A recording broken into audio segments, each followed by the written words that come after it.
à l'approche des 40 ans des Restos du Cœur en 2025, il était temps de faire une vidéo qui explique un petit peu les débuts de cette association, comment elle s'est construite, avec qui, comment, pourquoi et dans quel but. Et puis on va découvrir que de nombreux artistes, plutôt des chanteurs, se sont investis pour pouvoir lutter, puisque on va bien sûr ne pas se le cacher, on ne peut pas l'oublier, que les Restos du Cœur, ça a l'air de rester une lutte sans fin.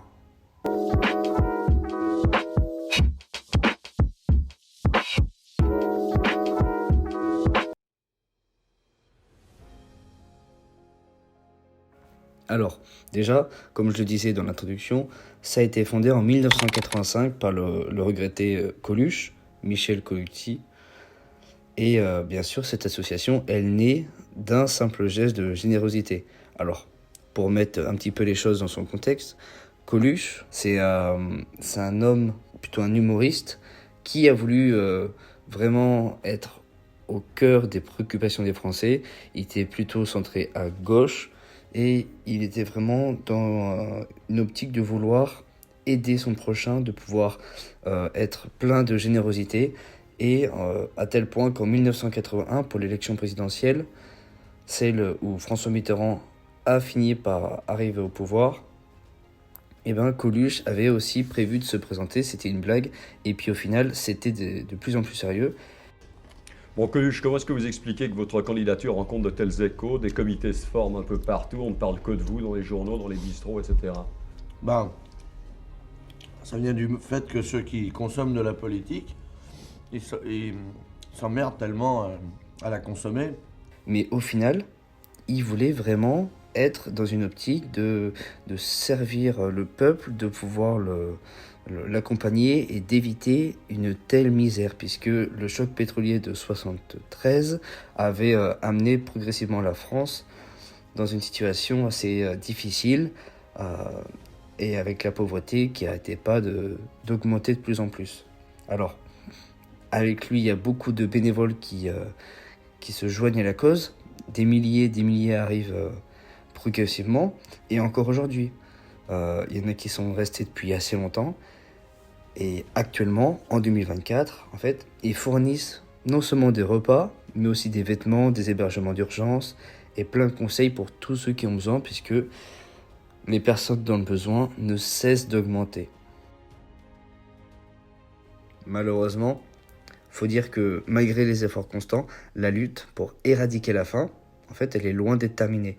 La crise économique avec l'inflation, la pandémie, en fait, ça a plus qu'augmenté les inégalités et il y a beaucoup de familles qui sont devenues sans nourriture et sans abri. Alors, c'est vrai que les Restos du Cœur, en fait, ils font face à une demande croissante et à des défis sans précédent. Parce que rien qu'en 2024, il y a eu des millions de repas qui ont été distribués à travers le pays et une grosse augmentation par rapport à l'année précédente. Mais malgré ces chiffres, en fait, de nombreuses personnes, elles restent dans le besoin. Et les ressources, elles sont mises à rude épreuve. Et il y a beaucoup de problèmes que font face les Restos du Cœur. Et même si Bernard Arnault, l'homme le plus riche du monde, avait offert 10 millions d'euros à l'association, c'est vrai qu'aussi d'un côté, d'un point de vue politique, certains se sont insurgés et d'autres se sont dit que c'était une chance, que recevoir 10 millions d'euros, c'était peut-être pas grand-chose par rapport à sa fortune, mais c'était quand même un des gestes de générosité.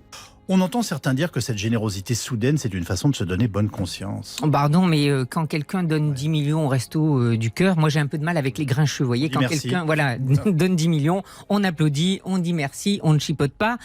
On peut accuser la famille Arnault de chercher à faire un coup de pub, je ne crois pas qu'ils en soient là, c'est un geste pour répondre à l'urgence.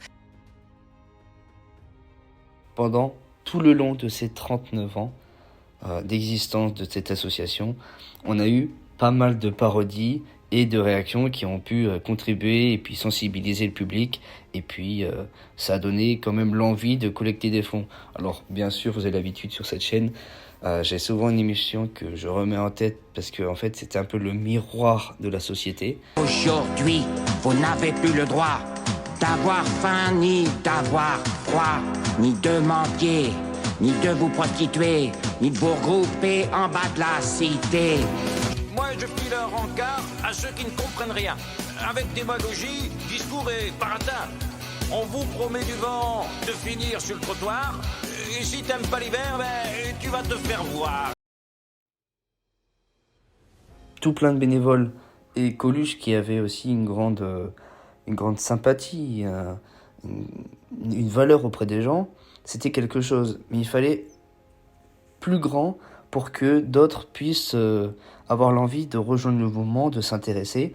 Et c'est une troupe composée de plein d'artistes de l'univers plutôt francophone.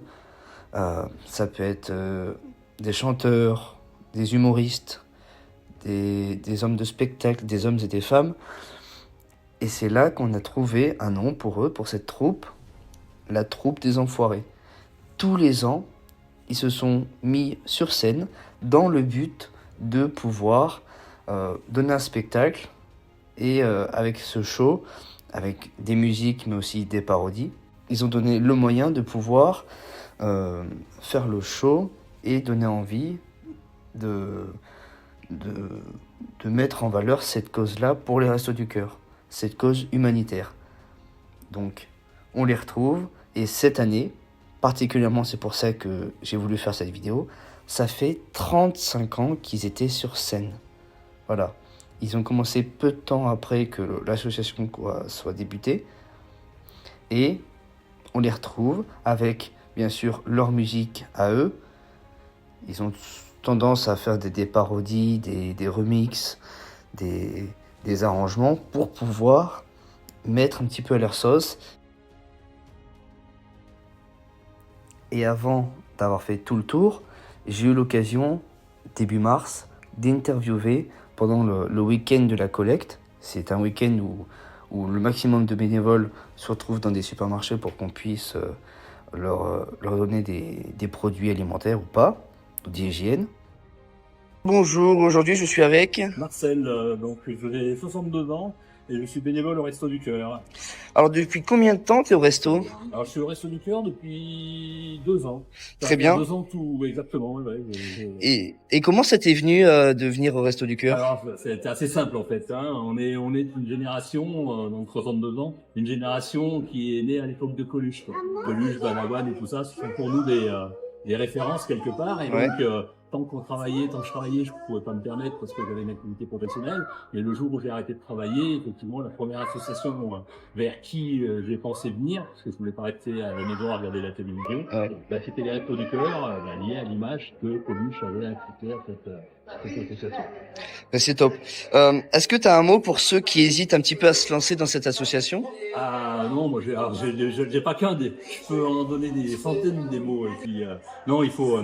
N'hésitez pas. Et on le voit d'ailleurs parce qu'autour de nous aujourd'hui, on a un certain nombre de jeunes qui sont venus bénévolement pour la journée, peut-être juste pour faire la collecte.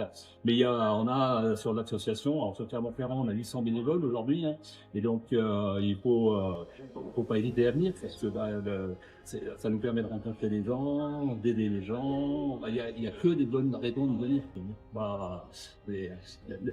L'intérêt de l'associatif, d'une manière générale, c'est pas simplement d'aider les gens, c'est aussi ça aide les bénévoles quelque part. Parce que si tu fais pas ça, tu es seul dans ton coin, tu es ennuyé. Là, ça va continuer à voir des gens, rencontrer des gens, voir des jeunes qui font des vidéos, donc c'est vraiment top. Et bonjour. Bonjour. Du coup, dis-nous un petit peu qui tu es, présente-toi. Alors, je suis Tiffany, j'ai 32 ans et là, je suis ici pour la collecte alimentaire des Restos du Cœur. Est-ce que c'est la première fois que tu fais les restos et est-ce que ça t'arrive aussi de faire d'autres associations? Alors, en fait, je suis inscrite sur une plateforme du gouvernement. Il y a tout type d'associations. Et du coup, là, je fais les Restos du Cœur, mais j'ai fait d'autres associations.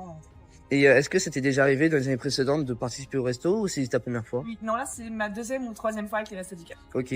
Et si tu devais vraiment résumer en un mot les valeurs des restos et pourquoi faudrait s'engager au Resto du Cœur? En fait, la solidarité. Vraiment, moi, quand je viens, ça me réchauffe le cœur de voir tous ces gens qui donnent pour d'autres personnes. En fait, c'est ça que j'aime beaucoup et de donner mon temps pour ça, c'est génial. Et dernière question, on a vu que cette année, c'était les 35 ans des restos. qu'est-ce que ça te fait de savoir qu'ils ont 35 ans et qu'ils méritent de perdurer, mais en même temps, c'est pas forcément facile parce qu'ils devraient pas durer aussi longtemps pour C'est ça. Bah, en fait, c'est un peu frustrant parce qu'on se dit c'est bien, ça veut dire qu'il y a beaucoup de personnes qui continuent à alimenter cette association. Mais d'un autre côté, oui, il y a encore beaucoup de gens dans le besoin et ça, c'est compliqué. Et je dirais que c'est frustrant. Et bonjour, du coup, on est avec qui aujourd'hui? Gisèle. Tu as quel âge et c'est quoi ton rôle? Alors, j'ai 75 ans et il y a 29 ans que je suis au Resto du Cœur. Ah oui, quand même, 29 ans au Resto du Cœur, ça fait quand même pas mal d'années. Qu'est-ce qui te tient à cœur de rester ici et qu'est-ce que tu as fait pour les Restos du Cœur? Alors, ce qui me tient à cœur, c'est d'aider les gens, déjà. Et puis, c'est une association qui œuvre vraiment pour les gens la pauvreté, qui lutte contre la pauvreté, qui œuvre aussi pour les gens de la rue. Oui. Donc, voilà, c'est le plus important. Et du coup, oui, comme je te me demandais, est-ce que tu as pu faire des choses pour l'association, pour la ville, par rapport à Restos du Cœur? Alors, oui, j'ai mis une toute petite pierre à l'édifice des Restos du Cœur, très très modestement. Au début où j'étais au Resto du Cœur, je donnais à manger aux gens de la rue. Bon, j'étais un vieux camion. Et au bout d'un certain temps, je supportais plus de voir les gens de la rue manger sur des poubelles. Donc, j'ai, à l'occasion des enfoirés qui sont venus en 2005 à Clermont-Ferrand, j'ai demandé au maire de Clermont et à Madame Colucci, qui était présente, pour avoir un bus pour l'aménager et donner à manger aux gens de la rue, leur donner à manger ici. Merci, monsieur. Oui, merci. Et leur donner à manger, donc, d'une manière décente, et que ces gens mangent au chaud, un plat chaud. Très bien. Eh ben, je te remercie et je souhaite que vraiment les jeunes bénévoles puissent rester 29 ans quand même, parce que c'est pas rien. Oui, mais j'ai toujours envie. J'ai toujours envie d'aider les restos, j'ai toujours envie d'aider les gens, donc voilà, c'est un ressenti. Et merci, monsieur. Merci. Et une dernière question, on a vu que cette année, les restos avaient 35 ans. Qu'est-ce que ça te fait de savoir que 35 ans de Restos du Cœur déjà au compteur? 35 ans, je trouve que c'est très triste de penser que les Restos du Cœur sont encore là, parce que je pense que Coluche avait pas du tout prévu ça. Mais il faut être là, il faut continuer, et puis tant qu'on n'aura pas besoin de nous, il y aura toujours des bénévoles pour aider. Bonjour, je suis avec Bruno Rigoli. Est-ce que ça fait longtemps que tu es au Resto du Cœur? Ça fait presque 4 ans. Est-ce que tu penses qu'il y a vraiment une cause à défendre dans cette association, ou c'est juste... Bien sûr, parce qu'il y a beaucoup de gens qui peuvent plus se nourrir, qui le 15 ou le 20 du mois ont plus d'argent pour acheter, qui sont inscrits. Il y a des critères d'inscription, donc c'est pas n'importe qui s'inscrit, il y a un enregistrement, et en fait, on est inscrit si on est en dessous d'un certain niveau de revenus. Et donc, les familles viennent toutes les semaines et ils emmènent les repas, tous les repas pour 6 jours. Et est-ce que si tu avais un mot à dire pour pouvoir décrire ce que c'est les restos et une valeur qui est vraiment propre aux restos? C'est beaucoup de bénévoles, parce que là, il y a des bénévoles d'un jour, par exemple, comme ceux qui sont actuellement dans les magasins, qui viennent passer 4 heures, et ça, on a beaucoup de mal, on en a de moins en moins. Et on est obligé de jongler, ça a été compliqué cette année. Et après, il y a des bénévoles souvent des retraités ou des gens qui travaillent pas, qui viennent passer 2-3 demi-journées par semaine dans des centres des restos pour faire la distribution, pour faire les rangements des marchandises, pour organiser les manifestations. Et du coup, dernière question, tu m'as dit tout à l'heure que tu t'occupais de 24 magasins. Est-ce que c'est pas lourd comme responsabilité? Non, parce que c'est organisé depuis des années, c'est-à-dire que il y a des équipes sur place. On s'occupe de 42 magasins sur l'agglo de Clermont, mais beaucoup plus, parce que Pont du Château, Rion, Ambert, Issoire, tous les centres du Puy-de-Dôme s'occupent des magasins de leur secteur. Nous, on fait Rion agglo, donc ça va de Gerzat à Blanza jusqu'à Auchan Sud et Landes. Voilà, et ça représente 42 magasins, et avec une autre personne, on se les partage pour résoudre un peu les problèmes quand il y en a sur place, quoi. Mais le plus gros du boulot, il est fait par les bénévoles, et à chaque fois un référent qui s'occupe d'organiser sur place. L'épisode est maintenant terminé. J'espère qu'il vous a plu.